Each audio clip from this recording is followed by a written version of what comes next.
एक वक्त था जब भारत दुनिया का चौथा सबसे बड़ा स्टॉक मार्केट था। फिर एक के बाद एक जापान, ताइवान, साउथ कोरिया, हर बार हम एक पायदान नीचे खिसकते और आज हम 7वें नंबर पे हैं और ये गिरावट अभी भी जारी है।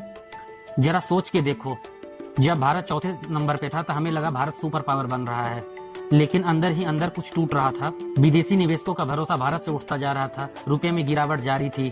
असली बात सुनो, इसके 3 सबसे बड़े कारण हैं। पहला है, विदेशी निवेशक भारत से पैसा निकाल रहे हैं, उन्हें अब भारत की इकोनॉमी पे भरोसा नहीं रहा है। और जब भी ये होता है कि बड़े निवेशक जब किसी भी देश से पैसे निकालते हैं, वहां के स्टॉक मार्केट बहुत तेजी से नीचे गिरता है। दूसरा कारण है, रुपया बुरी तरह कमजोर हो रहा है। विदेशी निवेशक का रिटर्न है कि हमेशा वो डॉलर में देखा जाता है, रुपया गिरता है तो उनका मुनाफा भी कमजोर हो जाता है। और इस वक्त अमेरिका में वहाँ का इंटरेस्ट रेट ज्यादा होने के कारण बहुत सारे निवेशक इंडिया से पैसे निकालकर अमेरिका में इन्वेस्ट कर रहे हैं। तीसरा कारण है, इंडिया के जो कंपनियां हैं उनका मुनाफा लगातार कमजोर होता जा रहा है। और जब कंपनियों की कमाई कम होती है तो यही एक मार्केट का सबसे बड़ा रूल है कि आपकी मुनाफा घटता है और शेयर मार्केट में रिटर्न घटने लगता है और शेयर मार्केट में गिरावट भी जारी रहती है। यानी तीनों एक साथ, भागते निवेशक, कमजोर रुपया और घटती कमाई।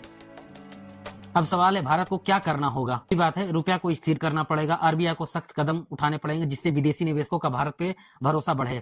बात है, विदेशी इन्वेस्टरों के लिए भारत में निवेश करना आसान करना पड़ेगा, ईज ऑफ डूइंग बिजनेस को अच्छा बनाना पड़ेगा।